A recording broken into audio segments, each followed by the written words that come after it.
Hey guys, it's time for GSL Up and Down. It's the final group for Season 5 of 2012's Codas. I am Wolf, with me is Caldor. We got a pretty awesome 6-player group today.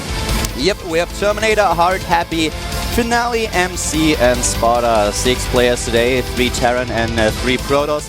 Not a single Zerg, so Zergs won't advance today. Yeah. No Zergs. Zerg number is set in stone, in fact, at this point. Yeah. I don't even know what it is, but we're going to take a look at that later on. Exactly, we're going to find that out later, but right now what is important is that there are 2 more slots for Codas. That's it. Tomorrow we will have the GSTL again, but the Up and Downs, this is the last day. This is Group E, and we are going to find out who these 2 players are. Yeah. Well, you've got a lot of good players in this group. Yep. I would love to see Hart get out of this group. I don't know if he can do it. I don't know if he can actually, with a 6-person group, actually win enough games to get out against such good players. You've got Terminator in there. He's kind of the rogue. You got a funny ID, but an even funnier playstyle, arguably, at times. Just a really interesting, aggressive player. Yeah, and in this group there's no Jordan Paul Connor, so we don't know who's going to stop him. Yeah. We're going to find out later on the other hand. You also have MC. Yeah. MC pretty strong, Happy as well. Finale with a lot of good results recently. So this group is pretty stacked. You don't have like a lot of these heavy-hitting names that we had in the past 4 days, but the group today should be a close one. Yeah, it's very. I feel like everyone's kind of on the same page. It's like, okay, everyone's results right now have been either it's like you either are MC and you've done extremely well in the past, and now people aren't sure how good you are in this league because you did much better in OSL obviously this past season. Then you're a player like Finale who's kind of on the rise, Terminator as well. So it's a pretty interesting group. Yeah, it's also the last day where a Casper player could move on. These are the results from yesterday. Flash, Supernova, and Ryang, as well as Sirius. Also, Flash, Supernova, and Sirius did not advance. Seed and Supernova went into Codas. It was really close. Last game determined everything when Seed was able to defeat Sirius. Ryang did have the direct comparison win over Flash and Supernova. That's why he takes the spot despite having a tie score with them. And man, that game between Ryang and Flash on Whirlwind, wow. Yeah, we could have had a different story if that went differently. Now here are today's matches. Terminator, Hart, Happy, Finale, MC, and Sparta. You've got 3 Prosses and 3 Terrans. It's going to be an even TVP group here. Yes, it's going to be very, very interesting to see who's going to advance here. As you can see with the win ratios, he has the small sample size next to Terminator. Sparta with 25%, 1 win and 3 losses so far. He's a bit of the underdog today, but maybe he'll be able to advance. The first game, though, is between Terminator and Hart. And if Hart continues to play his normal style, this is probably not going to be a long one. Yeah, probably. Terminator, on the other hand, looking strong once again. I'm really interested to see how he's going to do today. Yeah, I'm curious to see him as well. One of the last players on, well, the last player to be on Kespa, and one of the few players on Kespa's 8th team these days. You know, he won against Zerg. Against Zerg, he seems to be quite strong. At least the 2 Code A matches that he won were against Zerg. But today, there's not a single Zerg in the group. Against Paul, he didn't have a chance. Paul defeated him without dropping a single map. So now he's up against another Terran player. Will he be able to prevail? We're going to find out. The map this time is Daybreak. Yeah, it's tough to play against Hart on a 2-player map. There's so many different locations to proxy. You always know where your opponent's starting location is. I think that Terminator, if he's studied at all, is definitely going to be scouting hardcore here and will probably not skip his Zealot. Hardcore? Well, guys, the GSL Up and Downs. We're today in Group E. This is game number 1. Terminator against Hart. And the games are casted by Carl Wolf.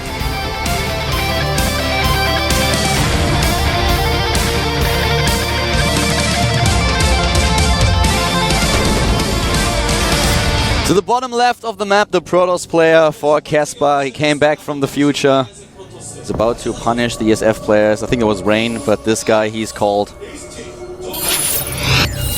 Ace Team, Terminator. Very strong Protoss, but his opponent beats for complexity. Oh, wow. He is known as Complexity Hunter. Without him, the blood of complexity would not be put through it through all his players. Okay, now you screwed it up. The beginning was awesome, but then, yeah, you kind of lost that one. I missed the shot. I missed the free kick. Yeah.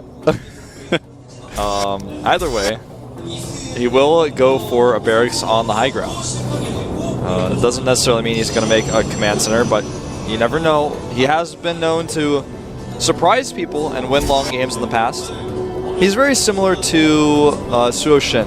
He's like the Terran version. Yep, the Terran version of Suoshin, that's quite right. On the other hand, he's a full-time gamer, if I'm not mistaken. Suoshin is not able to commit to StarCraft 2 full-time. Yeah, he has a quote-unquote real job. But so is all esports jobs are real jobs, man, as long as you make money and you work hard. Yeah, I guess.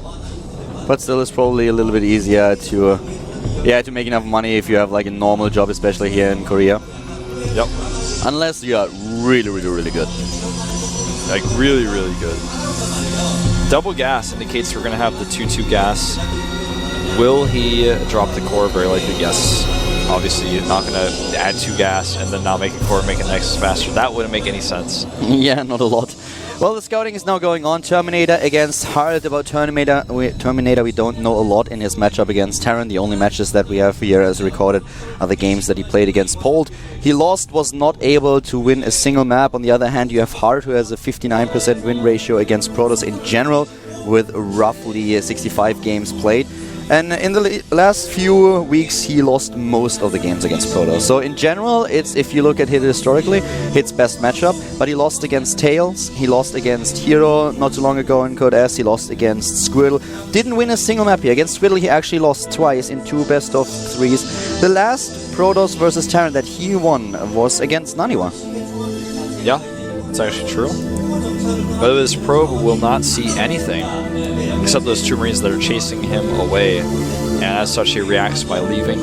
At this point, Hart, you have to consider he's an aggressive player, and Terminator does not know what he's doing, so he has to play safe here. You never know what Hart's got up at the top of his ramp. You don't know if he's got gases. He could be doing some sort of crazy 6 barracks all-in. I wouldn't put it past him. Hart is definitely known for his 1-base all-ins and for his aggression, for his cheeses and SCV pulls. But he can also play up the straight-up macro game, and this is one of the things that he just currently shows. He went into expansion, is not playing this 1-base style, double barracks now following up with the 2 refineries that were mentioned. So this is a bit another Hart that we are going to see today. I'm definitely sure that at some point today he will actually pull out one of his cheeses or one of his 1-base attacks. They are really strong, he knows how to execute them, and wow, gets the SCV with 1 hit point into the main base.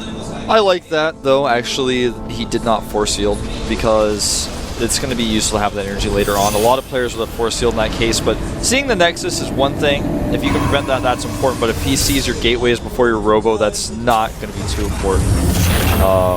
And now Hart will move his command center down as he's figured out exactly what's going on. A very early stim here for him. Yeah, he's getting that really quick. He was able to get his gases after he added 2 barracks. Mined that pretty quick, and in fact, only with 1 add-on right now.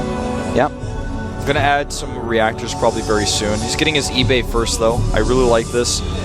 A lot of Korean Terrans right now are going for this double eBay build really, really fast. Yeah, we see this a lot more. Getting the engineering base and then heading into the faster upgrades. The probe having a quick look at the 3rd base and then trying to head into the natural ones, of course, to see if there's an expansion, and spotted it already.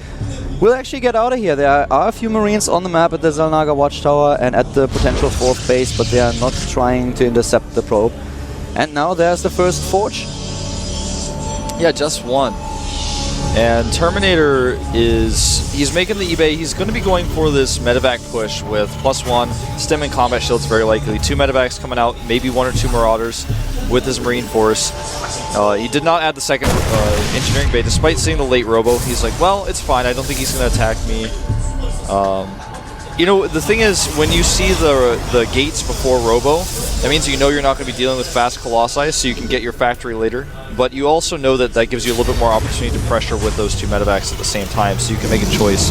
Do you want double eBays for faster double upgrades, or do you want the medevacs out first? At this point, what Hart wants is more gas. He wants his tech a bit faster, so he adds another refinery to get the gas going. At the natural, we have him on 1 gas, not 2. Terminator heads straight into the robotics bay now. Of course, as already explained, a little bit later than if you would have gone for the robotics instead of the double gate first. But here comes the first observer, having a quick look into the base, and this is of course one of the things that he can just now prepare for. He knows, okay, no starport just yet. He sees the upgrades, knows what's coming, and the observer hasn't been scouted by Terminator. No, by Hard. No scan so far. He's still out on the map with a lot of Marines, trying to check for proxy pylons, for probes hidden on the map, now heading into the combat shield that was mentioned before, and the real danger for Terminator will occur as soon as we have the medivacs. But he's still trying to sneak into the third base and maybe even trying to go up the ramp to the natural. Exactly. He wants to check and see if there's a nexus here. He's going to see that there's not. And then he can, like you said, try to go into the natural if he can catch this Protoss army off guard. For example, the Terminator moves out right now. He sees it with the watchtower. He comes in and gets some probes from behind. He's just doing this before his medevacs are out. Got to be careful about forces. That's why he sends one Marine forward to test the waters. He doesn't use a scan here. I really appreciate the way that Hart moves. Really well done, and Terminator is capitalizing on the one observer that he has in position, because Hart was trying to bait him a bit. But yeah, very nice movement here by Terminator, not falling for the trap. There was a scan to kill that observer. I don't think you guys saw it on screen, but he did grab it. One Colossus and straight into Templar Archive, a tech that we see very often from Protoss these days. So not committing too much to the Colossi attack here, just trying to bait a few Vikings out, and also gives him a lot more flexibility. Helps him against early Marine pushes. Now he can go for the Storm. No extended thermal lance upgrade, of course. He wants to invest all this gas into his tech first. Another scan kills an observer. You're so right. I mean, the Colossus, it just gives you so much flexibility. You scare your opponent. Right now we see a second starport going up for Hart, because he has to be prepared for that possibility of a lot of Colossi. And, like you said, it makes you strong against these Marine pressure pushes. No third command center yet from Hart, so he's really wanting to be aggressive, and as such, Terminator has to be careful as well. Both players not comfortable taking that third base. There are the drop ships that have not been scouted yet. A cannon goes down. Yeah, okay, he doesn't drop. He sees that there are two High Templars, and he's a little bit too reluctant. With a nice positioning of all the observers the Terminator has, he is able to see everything. Build additional observers now. He wants to have them on the map to know exactly when is this drop coming, what is happening at my front door. And currently what Hart is doing is just trying to take the rocks down and trying to find an opening here, trying to get some kind of position so that he can put aggression on his opponent. Yeah, he wants to make sure that when he fights against these Storms and Colossi, doesn't go into a choke point. Factory does get chased away here. Now, the armory timing is a little bit late for Hart, but he does get a second E-base, so as soon as the armory finishes, he can start 2-2. Right now, Terminator is about to hit 1-1. This is a big stim here. Almost every single unit stimmed right now. A lot of commitment here, and the Colossus is nearly dead. The Colossus is now the main reason why those Marines have a lot of problems. But the rest of the army of Terminator is now just trying to dash in, but look at the supply just dropping. It looks like Hart is able to pull through here. Storm was not done. You know, that was the key. He hit right before Storm finished. Storm finished now, but the army's already dead. Hart now has these Zealots in a position where they can't really fight. He targets down the Templar, and I think Terminator may be out of luck here, because the healing of these medevacs is not going to allow him to kill those units with probes. It looks like the Rebellion is about to win once again. The Terminator not strong enough here. John Connor prevails once more. 101 supply against 52. Terminator loses way too much here. All the probes are gone. Here come the Mana Mules. GG. He's like, I'll be back, and leaves the game. He will be back in game number 2, but so far he's 0-1 in the group. Hart taking him down. Looking really good with that 2-base push. It was a pretty simple one. He caught Terminator with his pants down. Storm would have been ready in just a few more seconds, but he didn't force seal the ramp. If he had force sealed the ramp and bought a few more seconds, he may have been able to get some key Storm to change that engagement. We talked about how one Colossus gives you flexibility. It allows you to maybe hold a third base a little bit easier against Marine pressure, but in this case, he had one Colossus, but his opponent had so much army, he didn't spend any money on a third command center. Yeah, and Terminator continuing the Casper trend here. All the Casper Protoss players that we've seen in the Up&Down matches have really struggled quite a lot. And this is also true for Terminator. It's actually not only the Protoss, it's every single race. Flash yesterday, even though he started with a 2-0 in his group, was not able to succeed in advance to Code S. So yeah, Terminator needs to step it up a little bit. His next opponents are not going to be any easier. He has to play Happy and MC in his next 2 games. And talking about Happy, he's the player that we are going to focus on now, because the Terran player for GIM is up against an MVP. He is up against Finale. And it's just we're going to see so many, just to let you guys know, if you haven't figured it out by now, we're going to see a lot of PvTs. There will be some Terran versus Terrans and some PvPs as well. Pretty even distribution of all those matchups. So it's going to be kind of cool to see how these players' styles differ from one another in this matchup, because you're going to be able to see a lot of that. Will Hart do the same build? The next time he faces another Protoss, will we see that same Colossus type build from Terminator next time? And what is Finale going to do against Happy? Happy was once a round of 4 GSL Code S player, now trying to get back into Code S. It's been a while. Yeah, he wants to get back into Code S, but this is of course also the goal of Finale. He really wants to leave his footprint here in this group and advance. In the recent past, he's been doing really well. But can he prevail today? The game is started. We are on Cloud Kingdom. This is the GSL Up&Downs Group E in our second game. It is a Terran vs Protoss. Happy up against Finale. Let's jump into the game.